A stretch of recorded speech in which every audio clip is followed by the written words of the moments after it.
friendos? Welcome back. Welcome to the Glentendo podcast. I'm Glentendo. This is my show, weekly Galaxy Brain Nintendo podcast. We cover the news, we talk about a lot of stuff.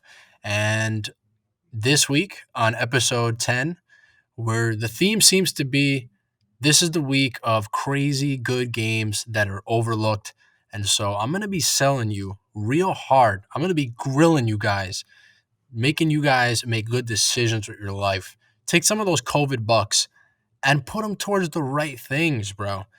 And real quick, actually, at the top, I've been getting a lot of questions. People know that this show is fully fan supported on Patreon, patreon.com/Glentendo. But there are a lot of people who don't know what Patreon is, or I had one friend who was telling me that he had no idea there were different levels of support that you can come in at. So I'm just going to take a little bit of time just to clear all that stuff up. So for people who don't know, Patreon's a website that offers business tools for content creators to run a subscription service for the work that they create.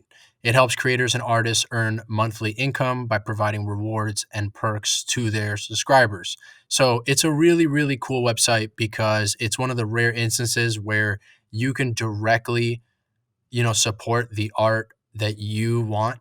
If you go and buy like a musician's CD, the musician makes like no money off of you buying their record. The record label makes money and the musicians are expected to make all their money on tour. And even that now the record companies want a piece of. So, Patreon and the internet allow for some really cool ways of just directly going, hey, I like what you're doing. Line your pockets with my money, bro. That coffee over there, it's on me, man. It lets you do stuff like that. So, as I said earlier, there are 3 different tiers that you can come in at, 3 different levels of support. So, the highest one is the producer tier, $20 a month, the Super Friendo 64 tier.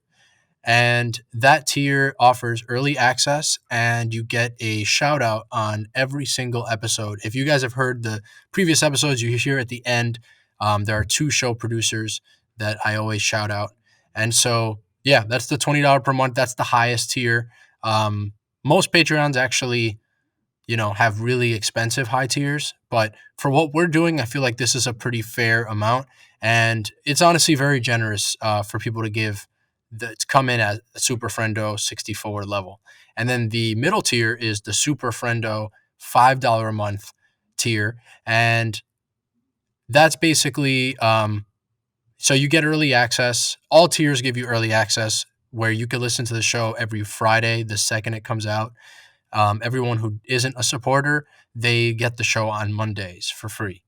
But in addition to that, you also get a one-time shout out on the show. And that comes in the format of you just let me know what you'd like to be referred to as, if it's like your real name or your social media at, plus your message to the world, any message that you want, you'll hear me read that out. So if you've ever wanted to hear your cool little name and your cool little message read out on an official Apple podcast or a official Spotify podcast, let me know and come in at that tier. And thank you very much to everyone who does. And there's also people who just like, they don't even care about the shout out. They just want to support the show or support what I'm doing. And I appreciate those people too. So you don't feel the need to take up on that shout out, to take me up on that shout out. And then the lowest tier is the $2 a month Friendo tier. The only perk for that is the early access. You get the show every Friday. As opposed to Monday, as I said earlier. And, the $2 and $5 tier, I just wanted to, there are a lot of podcasts and there are a lot of Patreons.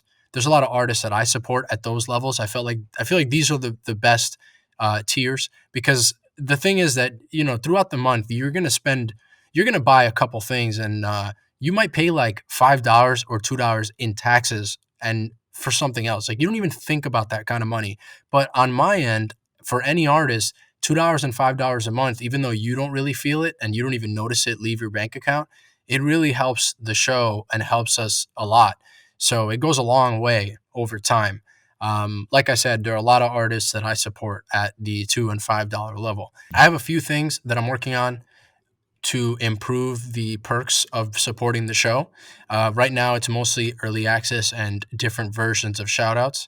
So yeah, that's pretty much that. And speaking of the early access, if you're a supporter of the show, there is an RSS link that you can copy from patreon.com into your preferred podcast app, right? So if you listen on Apple Podcasts or Spotify, there's a link that you can get where if you copy and paste it into the app, you get the show as soon as it's on Patreon, it'll appear in your podcast app because you're a supporter. So for those who became a supporter recently, you should have gotten an email that has that code. And if you didn't get that email, just go to patreon.com and then go to the My Membership section of the website. And on the top right, you should see a private RSS link button, and that should have all the info you need. You just copy and paste it into your podcast app, and that's how that works. So, thank you guys to everybody who likes to support the show. There's a lot of stuff that I want to do and make moving into the future.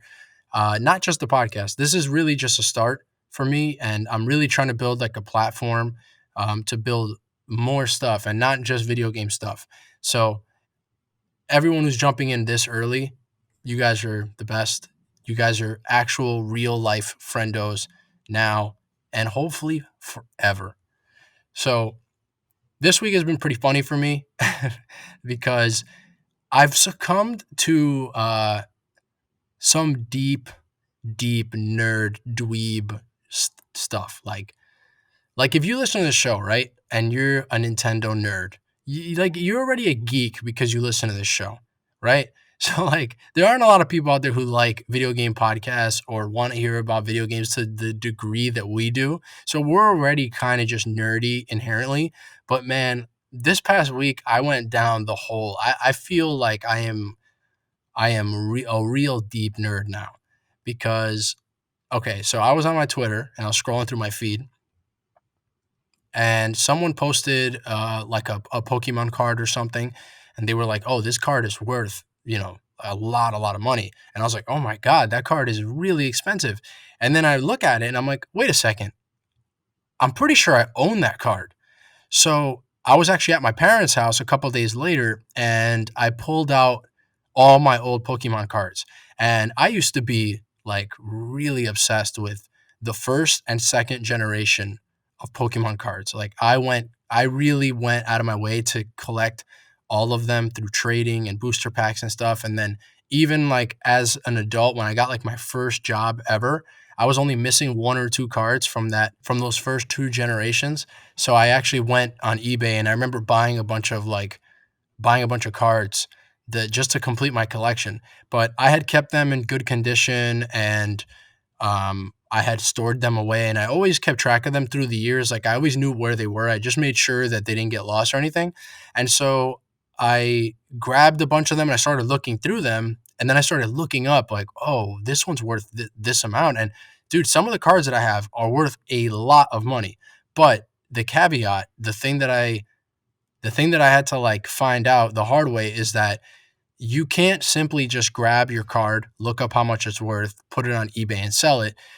You need to go through this whole process of getting the card graded, right? So what that means is that there are like these organizations like PSA is one of them and there's a few others that they take any old memorabilia or any old trading cards, not just Pokemon, like anything, right?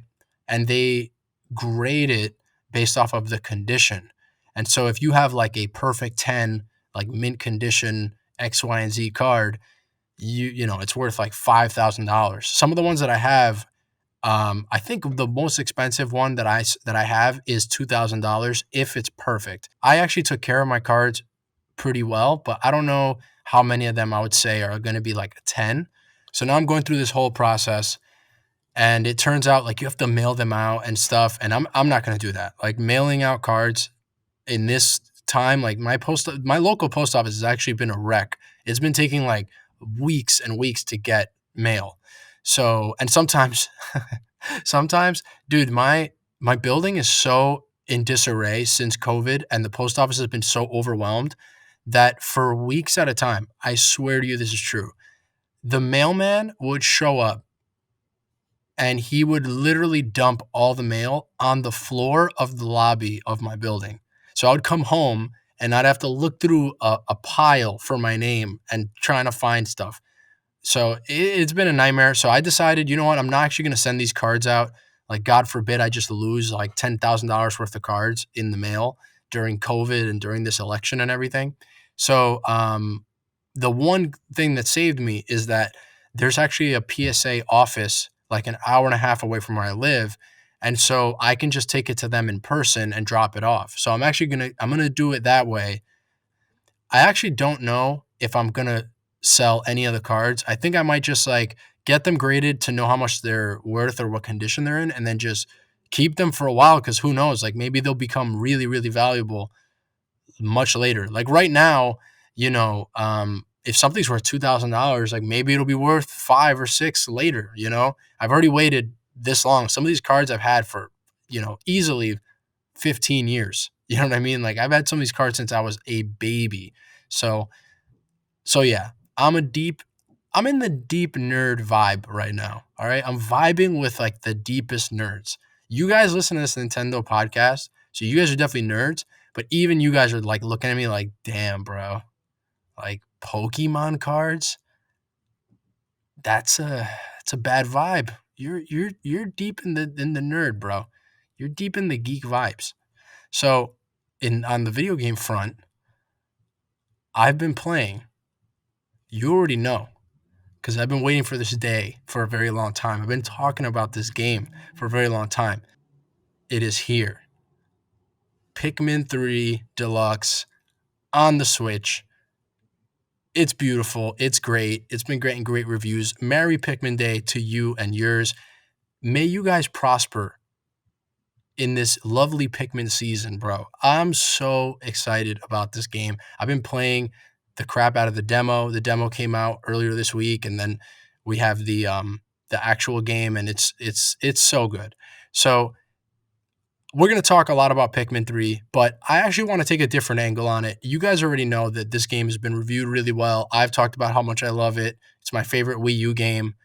It's one of my favorite games ever. But this franchise has always been a very niche franchise.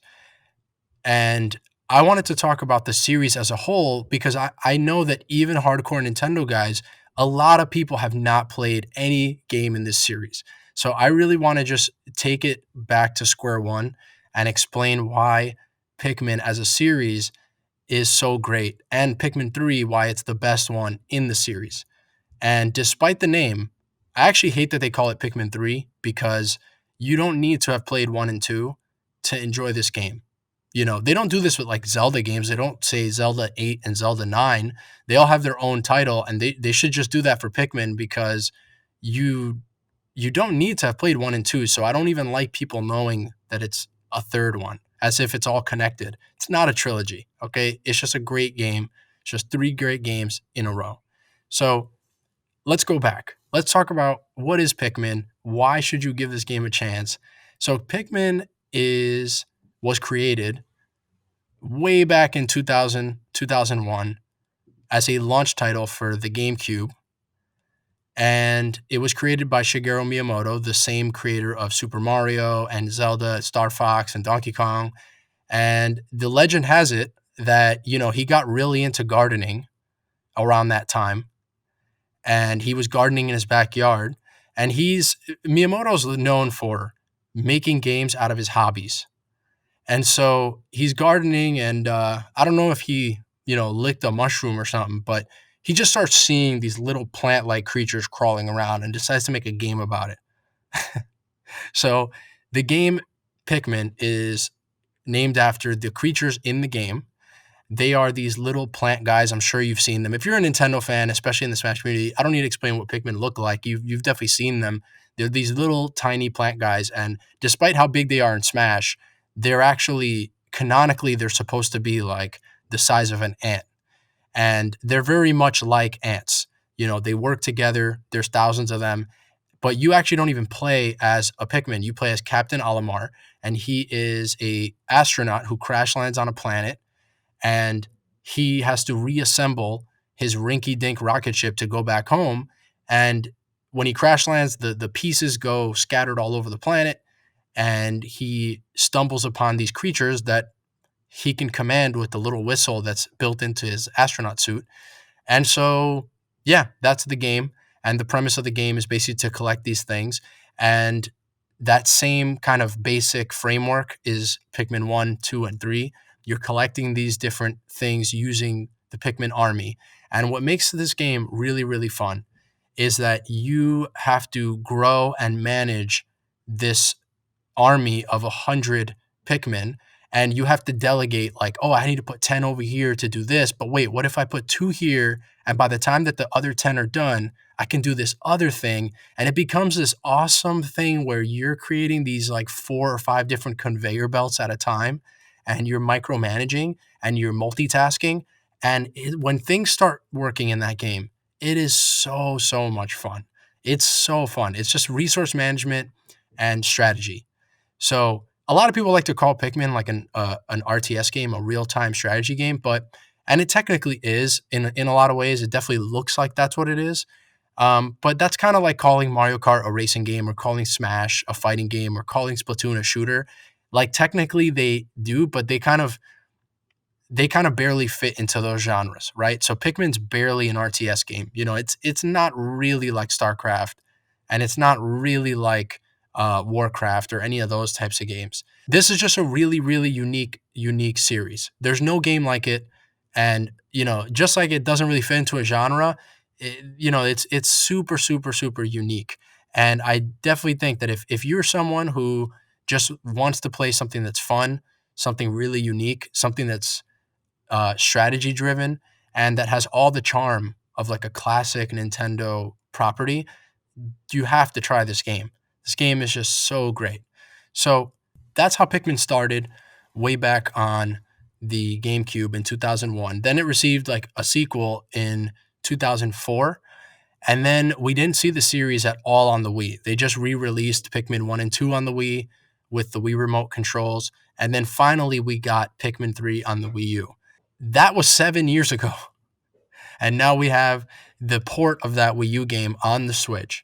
And it's such a great game, and it really, really holds up. Like, as I'm playing it, man, I'm just like, oh, wow, this game still looks really, really good. And it came out 7 years ago. So for it to still look really good now is a testament to how good the art style was and how much Nintendo nailed it way back in the day on the Wii U. And the thing about Pikmin 3 that makes it so unique and so much better than Pikmin 1 and 2 is that you get to control 3 captains now. And that means that now you can actually multitask to an even deeper level, because you can have one captain over here with one whole section of Pikmin micromanaging that whole area, and then you could have another captain somewhere else, and then you could have a third one over here. And it's like, it basically becomes this thing where you drop down into a level and you already know, okay, I'm going to put this, and this here, and you get so many ideas as you're playing, and it's just so much fun. And one of the things about this game that's really, really unique is I remember back when it came out in 2013, a big game at that same year, in that same time period, was The Last of Us. And one of the things about The Last of Us is that, there's some real loss in the story of that game. And anyone who's played that game knows that like it's a very dire world that you're playing in, and some of the characters, things happen to them and stuff like that. And people were really enamored by that game. And I remember Miyamoto in an interview talking about how Pikmin in a lot of ways, Pikmin has a almost stronger feeling of loss, because you really spend a lot of time growing your army and making this group of Pikmin. And then when something bad happens, when you make a mistake, or you made an oversight, or just an enemy comes out of nowhere, you see like 50 of your men die at once. And the sound it makes, and you see their little soul like floating into the sky. This is it really does make you feel so bad, like, for these little creatures because 'cause they're so charming, and then you got a bunch of them killed. One time I was, like, holding a giant, explosive rock, and I accidentally threw it in the wrong spot, and I had to rush to move all my Pikmin away from the bomb before it blew up, and it blows up, and I lost 40 men in an instant, and you hear the sound of them crying as they die, and that feeling of loss was so much more painful than watching a game like The Last of Us, where it's basically just a cutscene and you're just watching people, do voice acting and stuff. And of course that hit pulls at your heartstrings too. But Pikmin achieves a similar feeling of loss in a way that only a video game can, where it's like you interacted with something and you cultivated it, and it's all player choice based. So it's just such a great game, and it's something you could pick up and play pretty easily. One of the most overlooked things about this game is the multiplayer. There is a mode called bingo battle, and even before the Switch version, like, this game has stayed alive for me because of Bingo Battle. I would go to my friend's house, and he's obsessed with Pikmin as well, and we would just play Bingo Battle with each other and try to beat each other. The way that that works, this is a very unique multiplayer game. I'm gonna keep revisiting this. Uh, I'm gonna keep revisiting this word unique because there really is nothing like Pikmin. The reason why it's called Bingo Battle is because you know how if you play bingo, you basically get a card and you keep marking off the numbers until you get a row. You get a line of numbers either horizontally, vertically, or diagonally. You just need to get a row of numbers. So it's the same thing except that you're trying to find objects that are on the map. And every time you find an object, you get to mark off that one square on your bingo card. And you're like, oh, okay, well, if I get the orange and then I get the apple next, if I find those two things and bring them back to my base with my Pikmin, then I'll get a horizontal bingo and I'll win. So you're in a race with the other player to get the items that you need to get a bingo. But of course, there's so much that changes that and throws a curve into it. Like, your opponent might just get that item, not even because he needs it, just because it was right next to his base and he could just do it really easily. And so you're like, you ruined my line. Now I got to start a new line or get a different item. And then there's like random items that rearrange the order of your bingo card. It's so much fun. And of course, if you run into their player, your armies of Pikmin can just fight each other. And it's like you're constantly sabotaging each other's playthrough. So the multiplayer is worth playing. The single player is really fun. And there's also these mission modes. Pikmin 3, I'm going to leave it there for that. This game, if the reviews haven't sold you, if I haven't sold you on it, just play the demo because they also do this really cool thing where your save data from the demo will transfer to the full game if you choose to get it. So play the free demo. I don't know anyone who I've recommended this game to that hasn't liked this game. This game is amazing. I've kind of talked about who it's for, right? This game is for people who want something unique, anyone who wants to play a co-op game. If you have like a roommate or a significant other or a sibling that you really want to play a game with and not against, the co-op is there. The bingo battle's there if you want to play against your friend or your significant other. And also, if you're a micromanager, if you're into strategy, if that's your wheelhouse, try this game. Let's talk about who this game is not for. So this game, I think the only person that I would not recommend this game to is anyone who bought the Wii U version and really, really enjoyed it, but doesn't really feel the need to revisit it. Because if you already experienced this game and you liked it, or if you re-experienced it and you somehow didn't like it, just stop listening to this podcast. I don't even like you. Just go away. But if you liked it or if you didn't like it, and you're not in the mood to revisit it the way I am, where like I'm enjoying playing through it again because it has a lot of replay value. You can like do things better than you did them last time and stuff. So I love that I'm playing through this game for like the third or fourth time. But if you're not someone who wants to revisit a game or revisit this game, Pikmin 3 Deluxe is not something I'd recommend because the added content to this game is really not that significant. I think this game is for people who never played a Pikmin game, people who only played one or two of the other games in the series, and people like me who just love this one installment so much that they want to play it again and again. but I would not recommend it if you already played it because the bonus stuff is they have this new like side mission stories with Olimar that are really just the mission mode, and it's not that elaborate, and the quality of life changes are really good. Like they added a new difficulty level called Ultra Spicy, which is how I'm playing it, which reduces how many Pikmin you could have at a time to 60. So instead of 100, which is a big difference for Pikmin hardcore fans. But like if that doesn't sound that interesting to you, I just don't fall for like the deluxe moniker on the box because it's really not that much new stuff for the old fans. So that's Pikmin 3. Play the demo. Please do it. I need this franchise to be successful. Um, Nintendo has only put out Pikmin games on failing hardware, and that's my theory as to why this series is not bigger. I mean, the first one sold a million copies. The second one, I think, sold a million copies, and Pikmin 3 sold a million copies. That sounds like a lot, but like by Nintendo first party standards, that's really not that much. So definitely check out this game and please buy it. It's phenomenal. So also out this week, another underappreciated game that I'm shilling for right now, bro. I need you guys to try this game. This game is actually $20. It's already on sale, even though it just came out. It's on sale in the eShop for $20. Oddworld, new and tasty.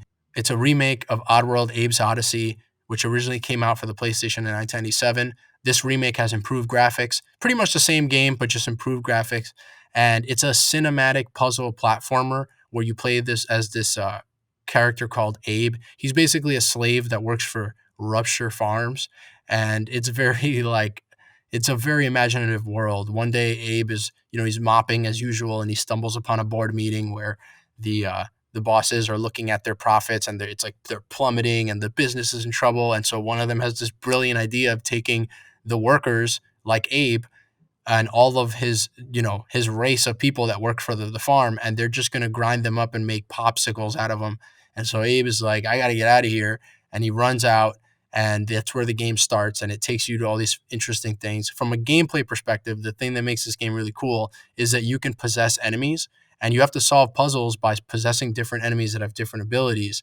So it's a 2D platformer, but it's in 3D graphics, and I would recommend this game to people who want to play something unique, as I said earlier, very Nintendo like in terms of how unique it is, and people who really like the Banjo Kazooie, like the N64 era of Rare games, because there's some kind of overlap with the DNA of this game and that era of games.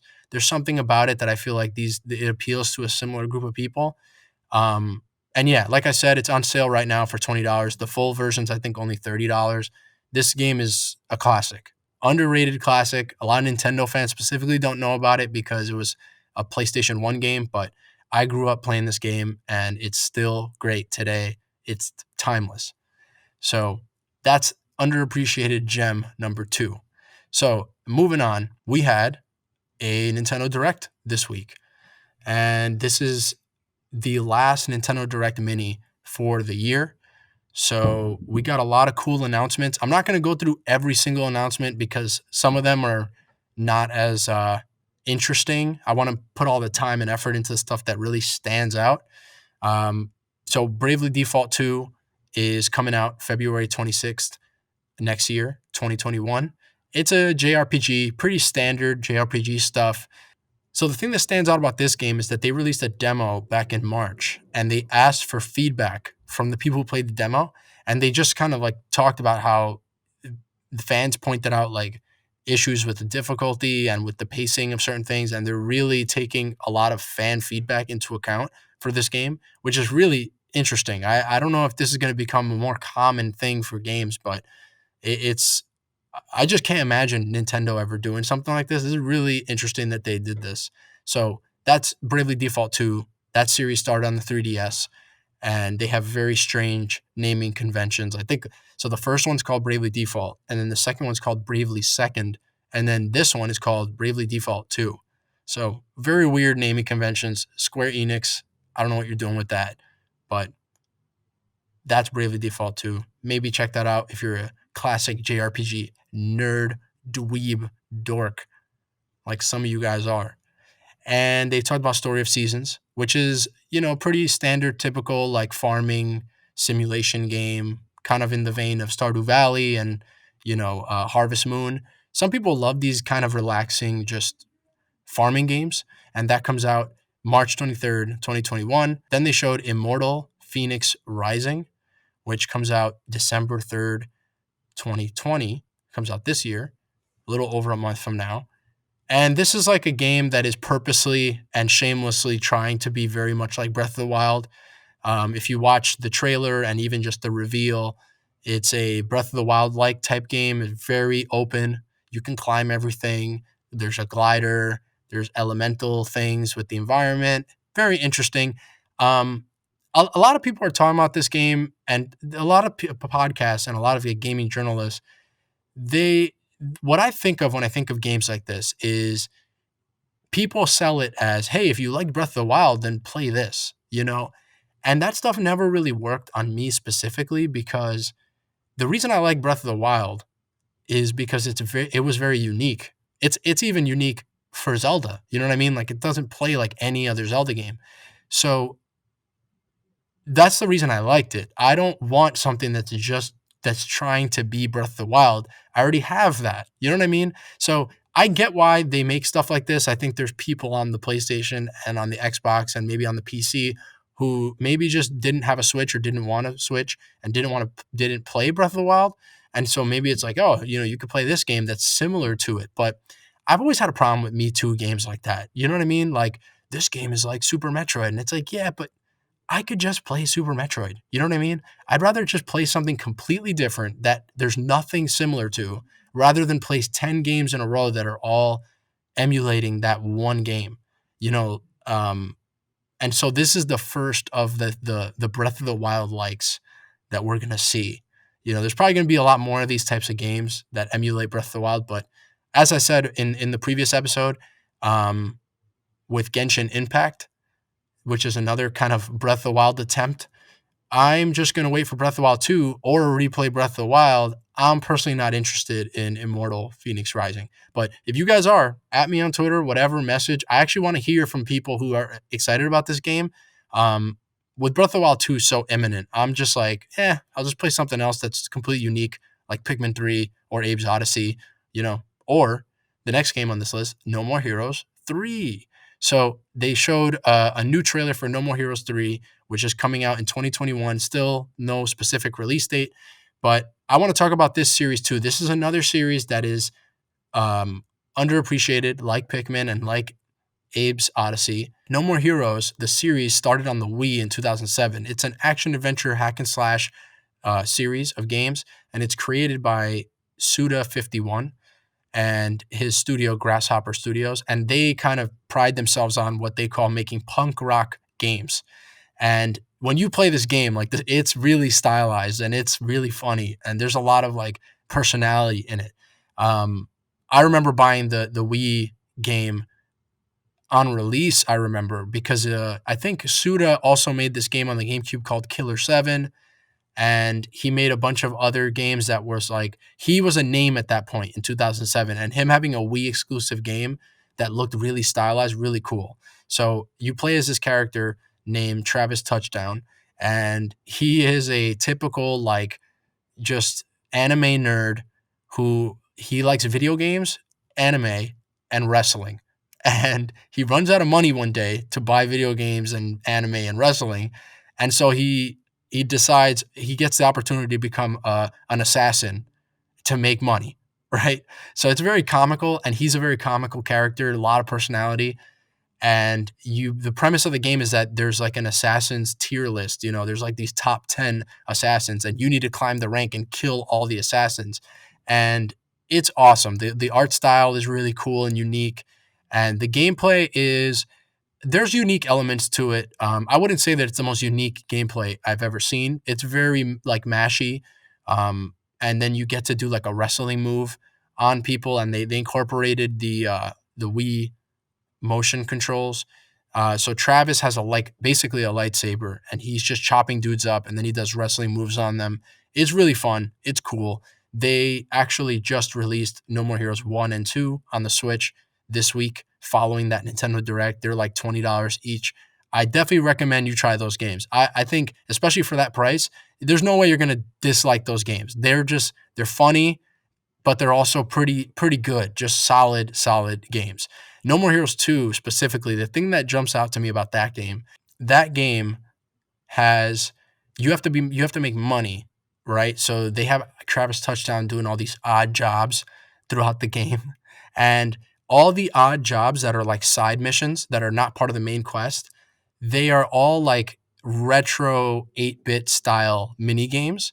And so one of the jobs that you get is that you need to like flip burgers. And so it becomes this mini game called Man the Meat, and it's like this little 2D like 8-bit game where Travis is at a stove and a customer comes in and tells you, "Hey, I want it medium. I want that steak medium." And so you have the steak on the grill, and then you as the player, you need to like think about how long you need to wait and leave it on the grill before you press A and serve it to the customer. And you start to get really good at like getting it like perfect to how the customer wants it. And then sometimes like if you burn it too much, or if you do it too early, the customer starts raging. And those games, just the No More Heroes series, a lot of personality. No More Heroes 3 looks really cool. And definitely check out at least No More Heroes 1 or 2 on the Switch right now.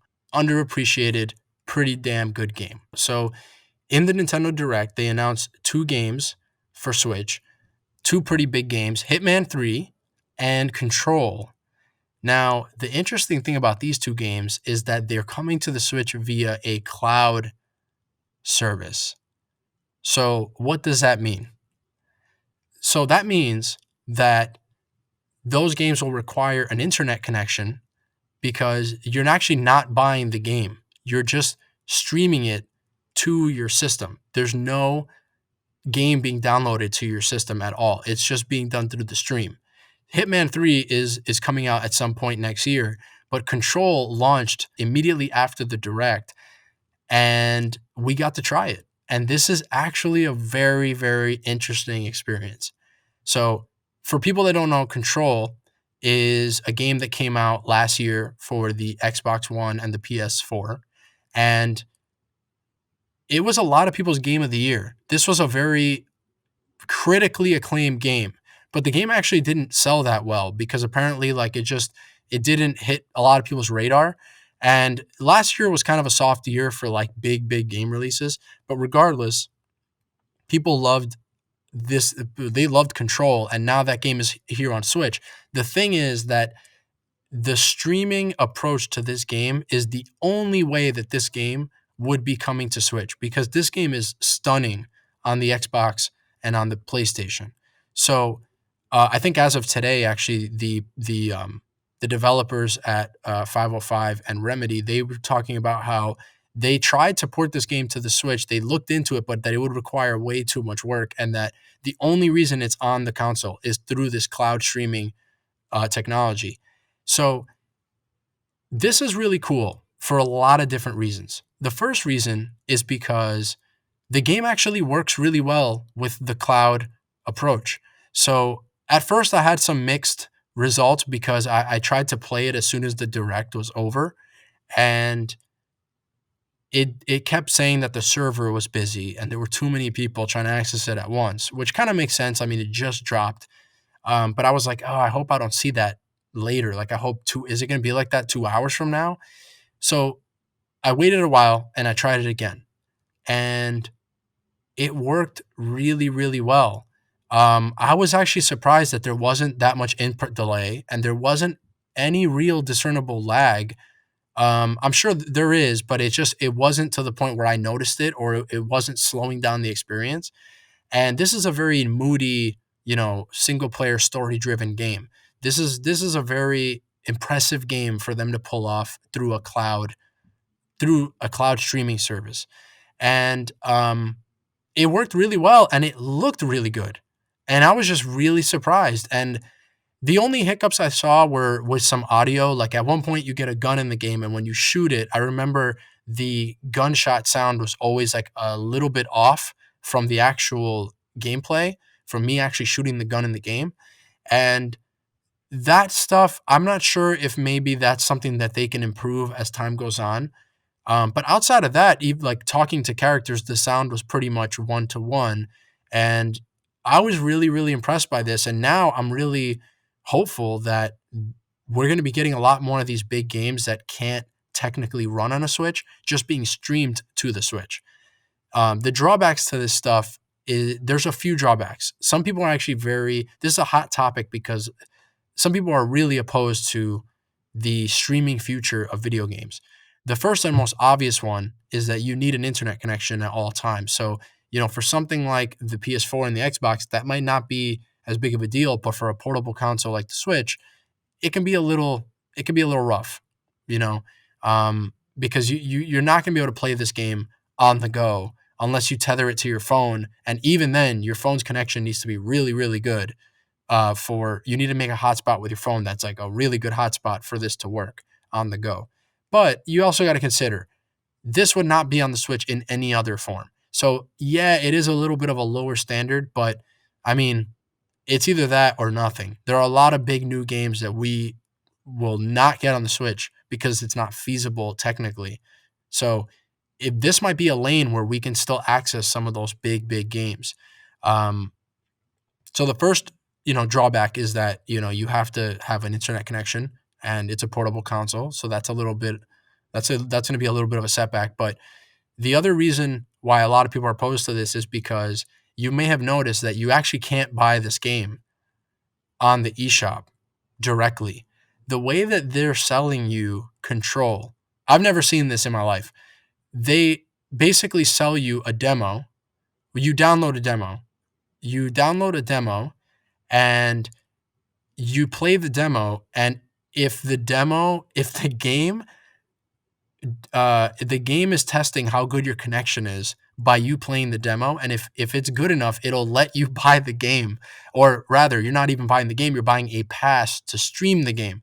So there's a lot to talk about there, right? Like in terms of game preservation, a lot of people would be really upset at the fact that you're paying for something that you don't own, and that at any point in time, it's like, well, you don't own this. Like this can be taken away from you at any point in time. And what happens in the future when if things really just are streaming exclusive, you might not have access to a lot of great games that were only available through streaming. But the other element is like some people are wondering, well, why are they paying so much for something that they're not going to own, right? So I'm of a couple of minds about this. Like totally see where those people are coming from, but you could just buy the physical edition of those games for another platform. And I think because this is on the Switch and we wouldn't be getting it any other way, this is a really cool option. I personally, I'm not like a huge fan of games that are like Control. I find that the story and atmosphere are kind of just cheesy to me. It's like taking itself a little too seriously, and it's kind of annoying. But the gameplay looks really cool, and the graphics are really nice. And so I wouldn't mind just beating that game and then just being done with it. I don't need to own that game. So I think this is really cool. And if I can get more PS4, Xbox, and theoretically at PS5 and Xbox Series X games, if they're available to me on the Switch without having to buy those games, and all I have to do without having to buy those consoles, and all I have to do is have a really good internet connection, like this playtest for Control, it kind of sold me on that option. I don't want to see all games go this direction, but I think this is a really cool option. And so definitely try out Control. If you have a good connection, it'll let you play the entire game on your Switch. And for a lot of Nintendo hardcore, like Nintendo exclusive people, this might be the only way that they get to play this game because they're just not going to buy another system and play it. But yeah, like I said, that game is very critically acclaimed. A lot of people liked it, got a lot of Game of the Year nods last year. And yeah, that's Control. I mean, there's rumors now that we're going to be getting Resident Evil 2 remake, and Resident Evil 3 remake on the Switch through this cloud streaming service. I was really impressed with how it worked, but maybe I just have godlike internet, but let me know what you guys thought of that. Like, I don't know if you guys tried it and didn't like that game or just didn't like the cloud aspect of it. Um, how would you feel if this was just the new standard for video games on the Switch for these big, big, third party video games on the Switch? Then they ended the direct with Hyrule Warriors. We got to see more footage of that and the surprise drop of a Hyrule Warriors demo. And like Pikmin 3 demo, this demo, it will carry over into the main game once you get it. So I played the crap out of this demo. And I've got to say, I'm pretty happy with what I played. At first, I wasn't really that excited about it because I was like, okay, the universe is really cool, but am I going to like the gameplay? Right. And before I get to the gameplay, let me just talk about how the demo opens up. This game is really, really story heavy, and in a really good way. You get to see a lot more of this Zelda universe and the Breath of the Wild universe, and it feels just like that. Like the cutscenes are right up there with what you would have seen in that game. All the same voice actors are back. There's actually voice actors for some of the characters that didn't have voice actors in the original game, like Purah and Robbie. So it basically opens up with the moment in Breath of the Wild before Zelda is consumed by Calamity Ganon, and it cuts to her bedroom, which is if you beat Breath of the Wild and you climbed up the castle and you went through every room, you got to see what the inside of her bedroom was like, or her research facility, and you see that on top of her desk there's like a little box, and the box falls over, and this little egg-looking guardian comes out, right? And so he sees what's happening, and then he creates a portal and jumps back in time to go tell Zelda and Link and all of them like, hey, the calamity's coming and we need to stop it. And here's pictures and all this stuff. And he's kind of like this universe's R2D2. Like he even makes like the same beep beep sounds, and he's really cute. He's just a little egg guardian and runs around, and I guess he has this ability to go back in time.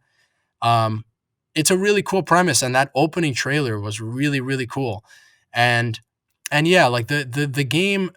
So then you jump into the action of the game, and this game is still it's very mashy, right? So like if you play Yoshi or Bowser or Mario in Smash Brothers, like this game is for you because you mash this A button, bro. Like this, you just abuse your A button until it falls out of your controller, and that's how you win. It's it's a perfect practice ground for people like you. But it's really cool because very early on in the game, you get access to like a lot of different characters and a lot of different abilities.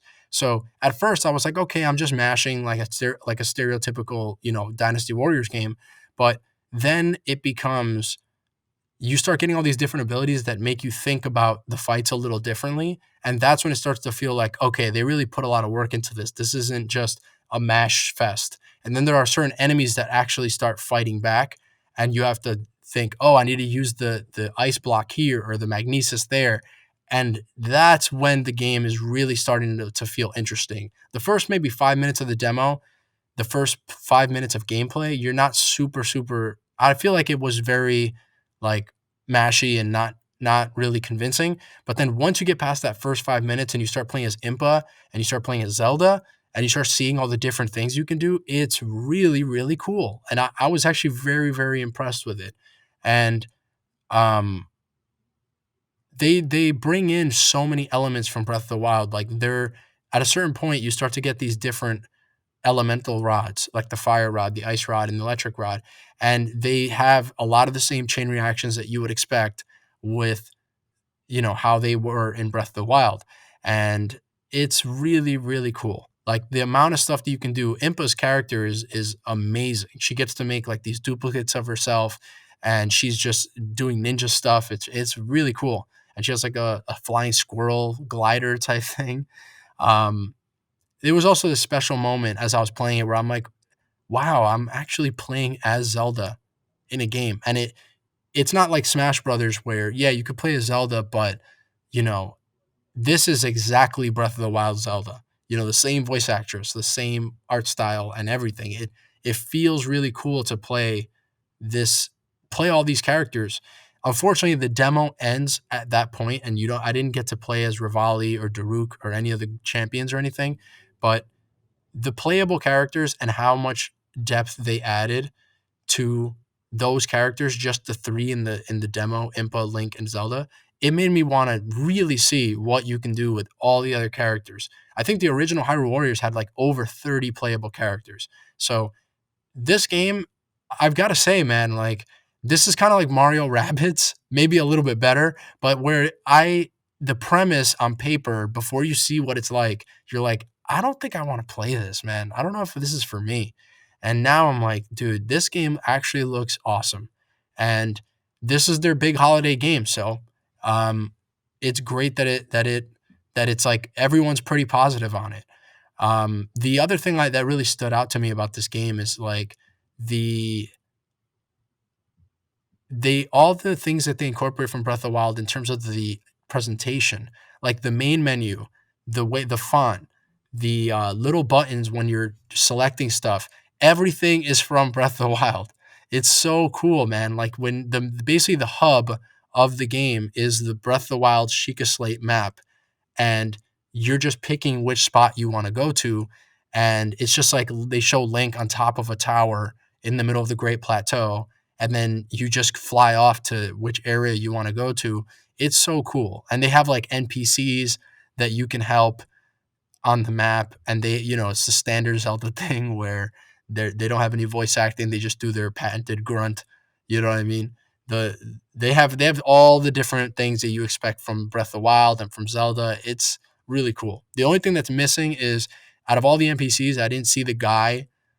I don't remember which Zelda game this is from, but my favorite NPC in all of Zelda is the guy who, when you talk to him, his voice clip is just "Oi."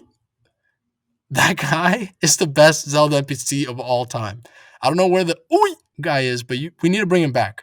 Every Zelda game needs to have that guy somewhere. I want it to be like the thing where you have to find that guy.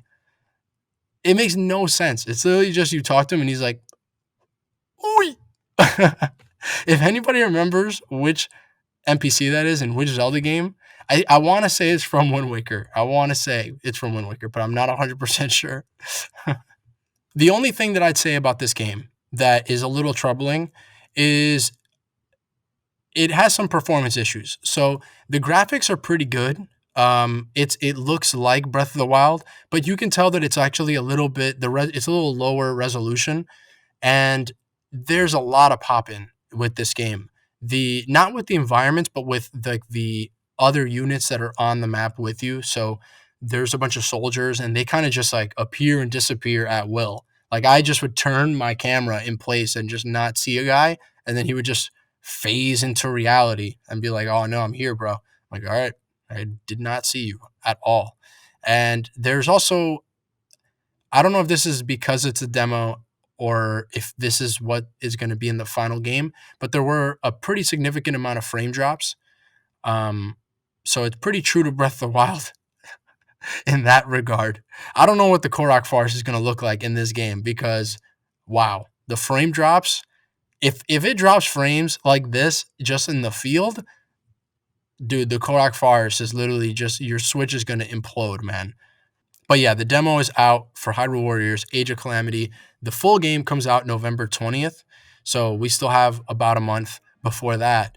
But definitely try this game. Don't try it before you try Pikmin 3 though. Pikmin 3's got to be number one on your list. All right? I need to see people playing Pikmin 3.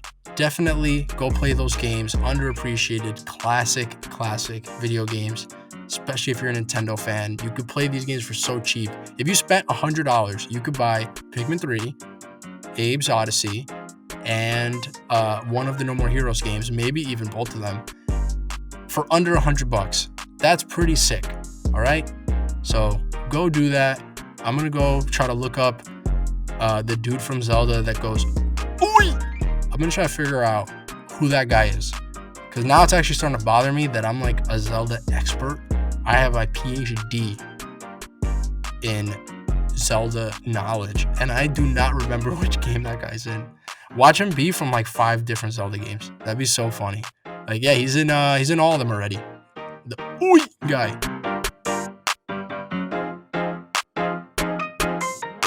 Thank you guys.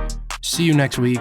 Hope you enjoy the show. You can follow me on Twitter at Super Glentendo. The Glentendo podcast is a weekly Nintendo/Smash community podcast. Our aim is to have galaxy brain conversations on all things Nintendo. If you like the show, please consider becoming a friendo and supporting at patreon.com/Glentendo. Friendos get early access to the show each Friday. The show then becomes available to all for free the following Monday on YouTube, Apple Podcasts, and Spotify. If you're listening on Apple Podcasts and Spotify right now and you like the show, give it a good review. It helps support a lot more than you might think. This show is brought to you by our amazing producers, Naomi, Eduardo, and the legendary Riz.